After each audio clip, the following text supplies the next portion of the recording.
Hey, what's up, everybody?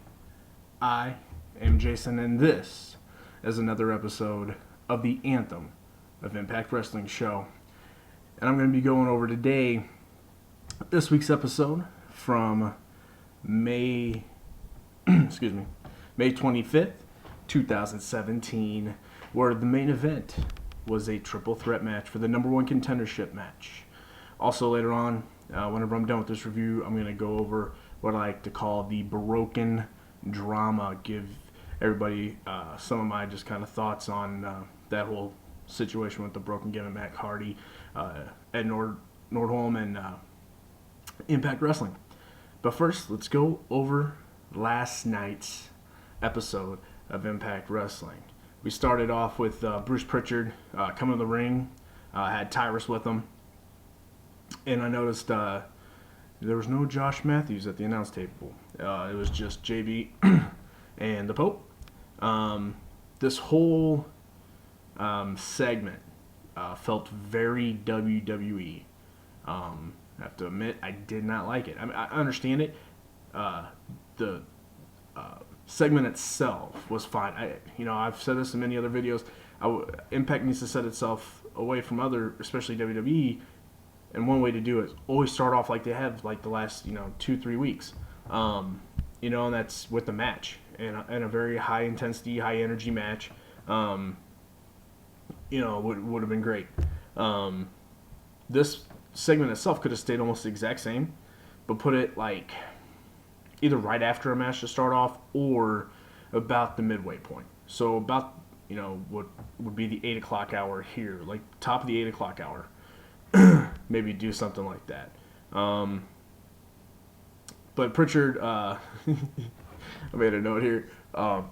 Bruce Pritchard was selling his ribs better than Roman Reigns has been selling anything here in the last year and a half. I mean, look, I'm not a big-time Roman hater. It's more creative than anything. But, man, one thing he's not good at is selling anything. Maybe momentarily or selling the move itself, but like the effects of it afterwards, he's terrible at it. And Bruce was doing a good job selling those ribs. Bruce Pritchard introduces Bobby Lashley. Lashley comes down, starts saying some things, but then you see 3 interrupts, of course, then followed by Magnus, and then finally James Storm. They all kind of start talking to each other, running each other down, saying why they should be the number one contender and everything else, how they can't wait to fight. So then Bruce makes tonight's match a no disqualification match, which that's kind of one of those wrestling things. All promotions do it. Most triple threats are no DQ just by nature of the fact that it's a triple threat match. Making that a stipulation always kind of comes off as duh, but I get what they're doing. I always find that always so cringeworthy. Whenever they're like, oh, it's going to be a no DQ. Yeah, all triple threats have been DQ, usually. It's kind of how it works, because it's by nature 3 guys in the ring at once. Kind of anything goes. But the one stipulation I did like is the fact that he said that, you guys can go ahead and fight if you want, but you'll be suspended indefinitely. You'll be fined. The whole, if you guys touch before this match, there's gonna be consequences. I did like that, because it kind of set the tone of, even though these guys are all at each other's throats, there's not gonna be mayhem. There's not gonna be some screwy stuff going on in the back to make this like a one-on-one or to get somebody else like Del Rio into the mix or something like that. So I like that. Kind of lets everybody know up front. What you see is what you're going to get. You're going to get that 3-man triple threat match at the end for the main event. So then we move on to KM and Kongo Kong versus Braxton Sutter and Mahabali Shera. I thought the match itself was pretty physical. Laurel Van Ness is hilarious. And this hot mess Van Ness gimmick she's got going. The way she interacts with Kong is amazing. It's so funny. It's so good. There was a couple different good stuff. You saw the story of kind of like, even though you would have thought they were on the same team, Cam and Kong, kind of weren't. They were kind of trying to like one up each other.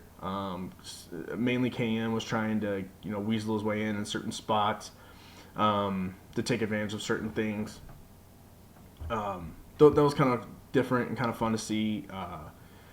Kind of gave me thoughts of I think Shira versus Congo Kong could be actually a pretty good match. And then again, in the same vice versa, I'd really like to see a KM Braxton Sutter match, just one on one, just like let them go.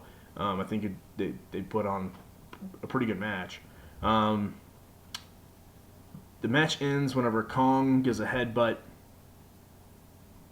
to Shira, I believe. No, I can't remember. Sorry. And KM comes from behind, rolls him up for the 1-2-3. They win. Then, of course, they all start brawling after the match. All the men that are brawling go to the back. So that leaves Allie in the middle of the ring with Laurel Van Ness and Sienna. They start beating her up. Then, who makes the save? None other but Red herself, Rosemary. I love her new face paint. She looks sick as hell. That was so, it looked really, really cool. Yeah, it just looked really good. I don't know. And this is a very interesting dynamic now. Allie and Rosemary. Because, they didn't play it up too much on commentary, but on social media, Impact and other people in Impact really rose up. I can't remember what promotion it is, but there's a promotion, independent promotion, where Allie and Rosemary were kind of like rivals. And they kind of really hinted at that a lot on social media. Talked about it a lot, mentioned it. Didn't so much there. But that should be interesting to see with the Rosemary and Allie stuff going against Sienna and Laurel Van Ness, of course. Maybe this is what we'll see is... Oh, no, I don't know. I was going to say that maybe we're going to see those four before Slammiversary, but not at Slammiversary. Probably what we'll see at Slammiversary still will be the combo tag of Allie and Sutter, Kong, and Van Ness, or at least Allie Van Ness. Probably is what we'll see. Regardless, I thought the match was fun. I think it did what it's supposed to do. It's furthering the story without having like a segment. They did it all in ring through a match. So that should be interesting. Then we go to the semifinals of the GFW Tag Team Tournament with Mario Baccara versus Falaba, and Falaba versus the Veterans of War. I will continue to say this every time Falaba is on the TV screen. He steals the show. This guy is so charismatic, and he's so good in the ring, especially for his size. He's totally different. He's different than a lot of things that's going on right now in the wrestling world. Man, I really hope. I think Impact signed the both of them as a tag team. I'm not positive, but if they haven't, they need to at least sign Falaba and get him going singles push, get a story behind him, get a real good gimmick going with letting us know who is Falaba, what is Falaba, what is he all about. I think this guy could be really good. Last night's match, Veterans of War really seemed to improve. And it's not that I thought they were bad in the first one. I mean, they're both been long-time wrestlers, so I'm not saying like that. It's just as a team, the way that they would do teamwork or tag in and out. Last match that they had on TV seemed really clunky and different and not quite on the same page. This one, they seem to be more on the same page. A lot of their different moves are great. They seem to just look a little more in tune with each other. And, of course, Veterans of War was kind of a no-brainer because we knew they already did kind of a storyline thing, so we knew that Veterans of War was probably going to go face LAX in the finals. And they did with, I can't remember what they called that finisher, but that was a very impressive finisher. It was almost like somebody, like he did an F5 into a 3D kind of thing. It was pretty, I like it. It's impactful. It looks, like it takes a strong, big person to do it, which Wilcox is. Yeah, match was okay. It did what it needed to do. And we move on to the finals next week, I believe, between LAX and Veterans of War. So, no offense, Veterans of War, but let's go LAX because I kind of want to see these tag titles get merged and unified, and there's one down. After this, we now have Josh Matthews coming out to the ring, and he wants to address Jeremy Borash and apologize. This whole segment, the crowd was on fire. I love all the different chants and everything that they were doing. They were really into it. I hear a lot of people complain about this story, but I don't know. I'm enjoying it. It's fun. It doesn't take away too much from the in-ring product. As far as it's not taking away too much TV time from people, because you still got Abyss playing Joseph Park in this, so that's fine. I don't know. It's something different. It's fun. It's definitely a different story. I know a lot of people are saying it's kind of like Jerry the King Lawler and Michael Cole, but I don't think it's anywhere close to that. It resembles it, sure, but not. As far as the meat and potatoes of the story and the everything else, I don't think it's anything close. But it's been fun. Josh starts off. He wants to apologize, and he goes through all this different stuff.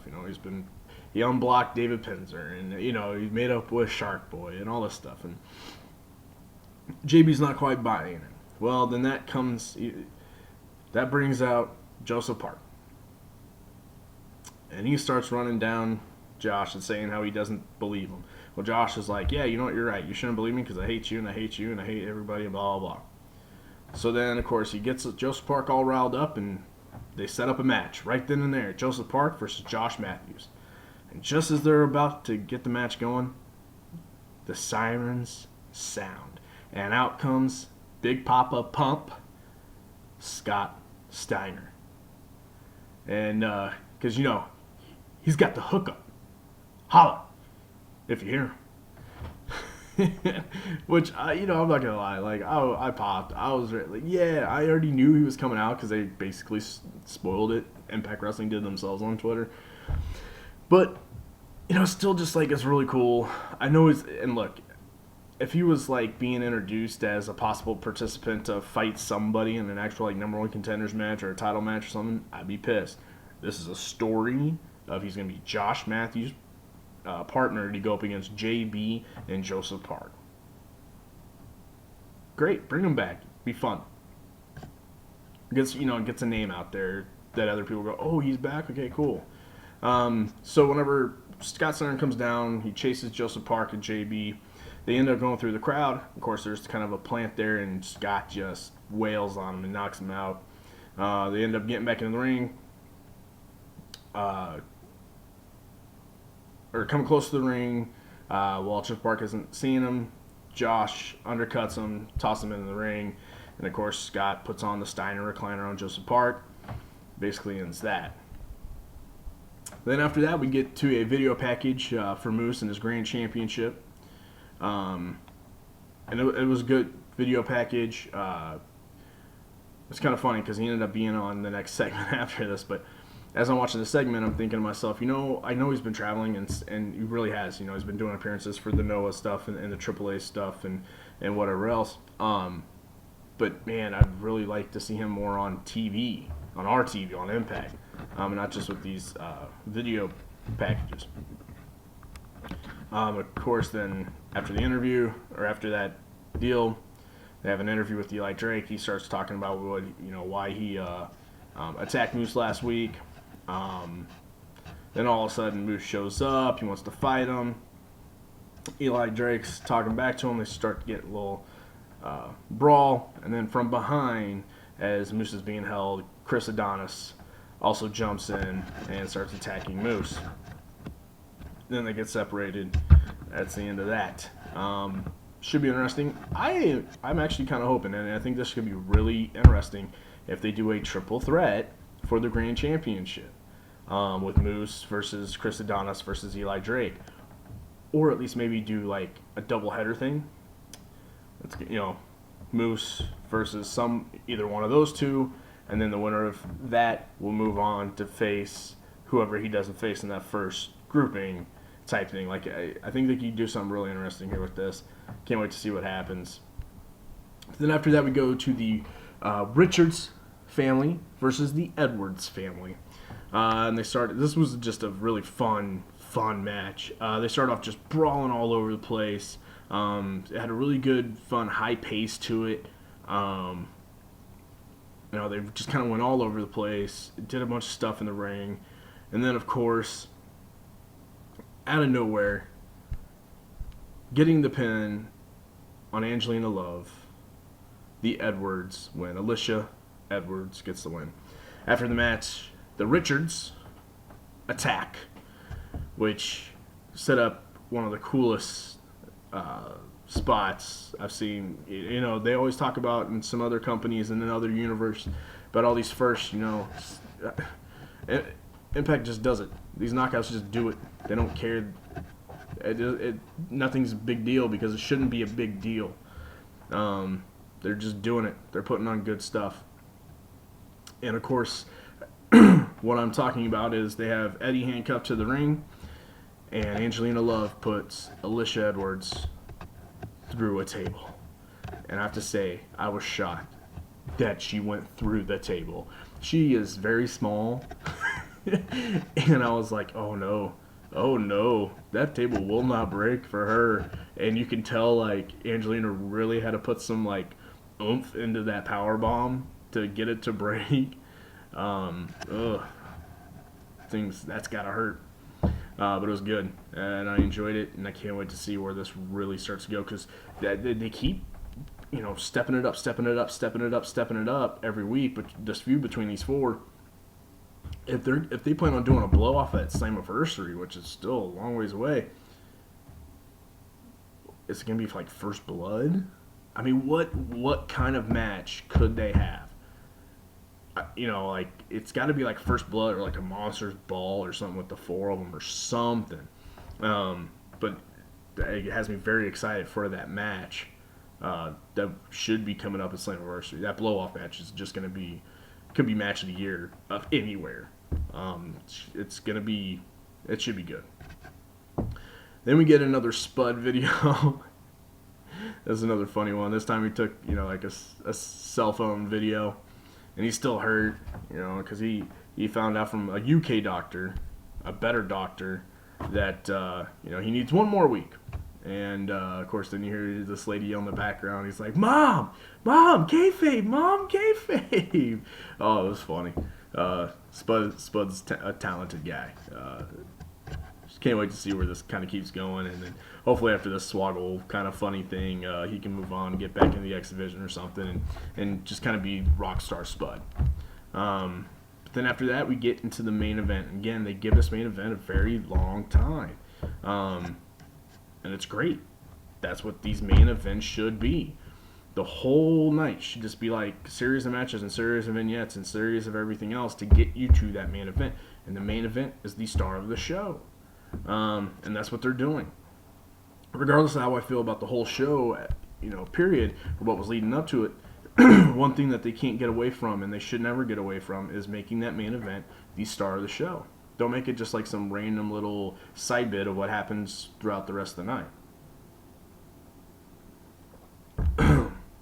But we get Storm, EC3, and Magnus, the number one contenders match. That was a great, good physical match. They're still able to tell a story inside of it of who's willing to do what and how far they're willing to go to get that number one contendership shot. One-upping each other. The usual triple threat match where two guys start, decide that they're going to work together, and then the other one, tries to opportunistically screw them over to try to, catch them off guard and get the win or whatever. One thing I thought, since they did make such a big deal as a no DQ, I thought, okay, well, now they're just going to be like, here's tags, here's ladders, here's everything. And they didn't really do it. They had the kendo stick spots, a couple chair spots, this and that. But I thought it was like just enough to make it seem like they're willing to do whatever it needs to be done to win a match to get this, without it just becoming a weapons match. Taken away from the actual what they can do in the ring as individuals. I thought that was a really good job. And of course, EC3 gets the win by stealing the victory from James Storm after James Storm hit the last call super kick on Magnus. EC3 then knocks James Storm with the knee to the back out of the ring and then pins Magnus for the 1, 2, 3. Which, should Matt Hardy get mad that EC3 took this? Wasn't this Matt's thing? Like, Jess was this and Matt was this, right? Now EC3 does this. Yikes. Just saying. But that was your episode and my review of an episode this last night's Impact Wrestling. Sorry guys, it's been a long week. It's been a very long week. Long 12 days. We went on a 12-day in a row work week at work. It's been crazy. Which you guys know, the last couple videos have not been coming out on time. It's just because due to all the different stuff I have going on in my life. So we're about to head into this Memorial Day weekend, and I luckily have a 3-day weekend, so I'm gonna enjoy it. But that was the Impact Wrestling review. Now I want to talk. Like I said, I'll give my thoughts here real quick on this whole broken drama, I like to call it. And it really all kind of came back to a head whenever Ed Nordholm had his interview with The Law and John Pollock from The Law. And, you know, everybody knows what he said. I'm not going to, try to go back through step by step.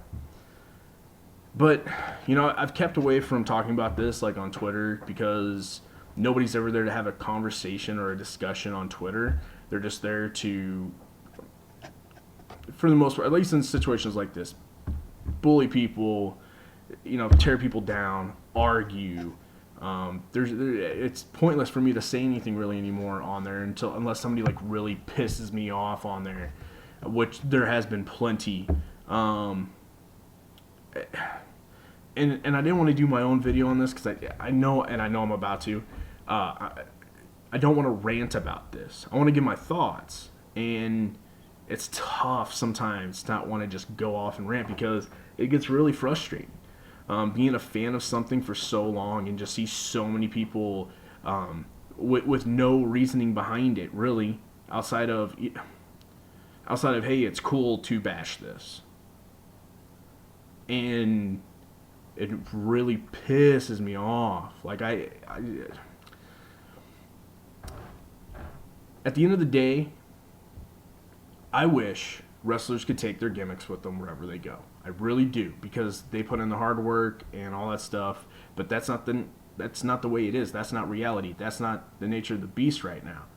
And we can all thank the Evil Empire, the WWE, for that, because they're the ones that changed all that up and messed everything up. Because back in the day, Dusty Rhodes went from WCW to WWE back. Ric Flair did it. Lex Luger did it. Some people did because they did change their names because they needed a change of, scenery, a change of gimmick to get themselves over. But, you had Hacksaw Jim Duggan went both back and forth. Macho Man Randy, you know what I mean? All these different people went back and forth. It was no big deal. Chris Jericho jumped, right? It was still Chris Jericho, Chris Benoit, Eddie Guerrero, Saturn, all these different Raven. Everybody kept going anywhere and everywhere, and they could keep their gimmick. Because that's just the way it was. That's how everything was understood. Then it started happening. People started making more money off of it. WWE said, nah, not anymore. And that's the way it is. So now other companies have to do this because they need to protect themselves as well.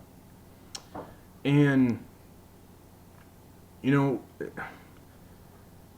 what I get frustrated with is all Rebby and Matt Hardy have done is rant, slander, and just be on Twitter saying things. That is it. Word of mouth from them. That is it. That's all you've heard. Then Ed Nordholm comes out with proof. Whether you agree that he should have released it or not, it wasn't illegal. It wasn't necessarily the wrong thing to do. But he showed proof. Finally, after months. And this has been since what? January, February? since they left Impact and started going off on all these rants? I mean, it's been almost 3, 4, 5 months since they've been doing this, and he's been quiet. It finally didn't die down, and he needed to put a stop to it, because one of these days, if it doesn't keep going, then certain other people are going to start wanting to do this too, and he needed to put a stop to it. And I don't blame him for doing that. I don't want to get into, well, maybe this contract or that contract did this or voided because what Dixie was messing up with. I don't want to get into that because I don't know. You know, I don't know. I wasn't there. I'm not part of those contracts. I don't know jack shit about about legal stuff. I'm not going to sit here and pretend like I do. But what I know as a wrestling fan, what I'm seeing, a fan of Impact Wrestling, I used to be a fan of the Hardys. I'm still, I still try to root for them because I like them.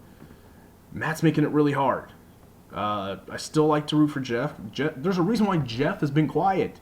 Jeff and his wife have been totally quiet about all of this. I'm not saying that he doesn't feel the same way as Matt. He's just being quiet, and I respect that.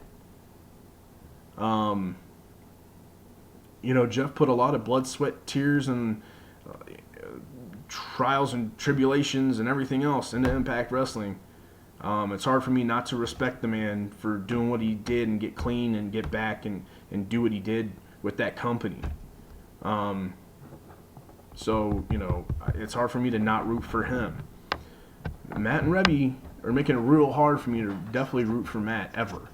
And then of course, everybody's knows now that, Taz came out and said what he said about what Ed Nordholm did. He made a lot of sense until at the very end he said, well, I'm just going to be honest with you. I think it's going to keep a lot of people from wanting to go work for Impact. Shut up.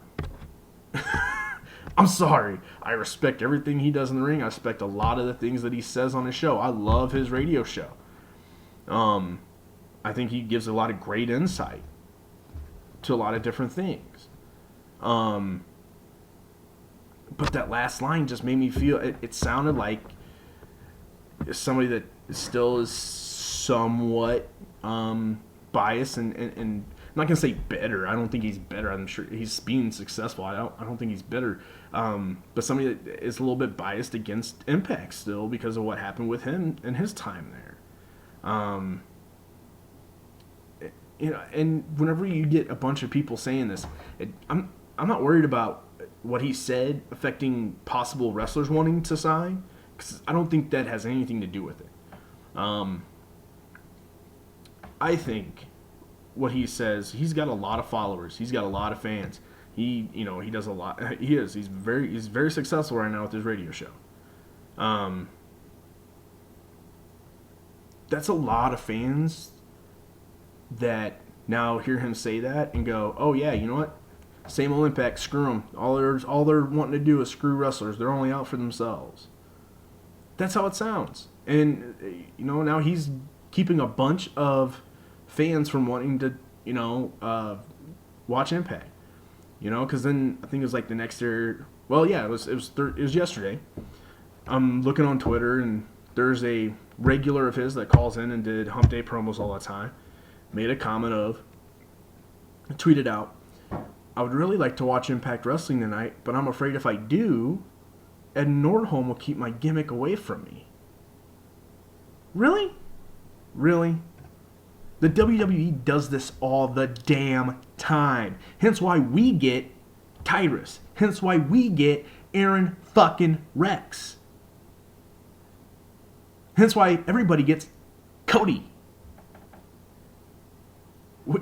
They do this all the time. Why is it? Because Impact Wrestling does it once. Once. Samoa Joe, there. AJ Styles, there. Bobby Roode, there. Eric Young, there. Yeah, he changed his gimmick a little bit to be with Sanity or whatever, but he still goes by Eric Young. Impact Wrestling doesn't do this all the time. But Ed Nordholm stepped up as the new owner saying, no, we're not going to let people make money off of us anymore. Now, before I keep ranting, video's going long, so those are my thoughts. Hit me up on Twitter at ChefJason98 or at Anthem of Impact. Hit that like, hit that subscription, hit the notifications buttons. Until next week, Impact Nation, peace.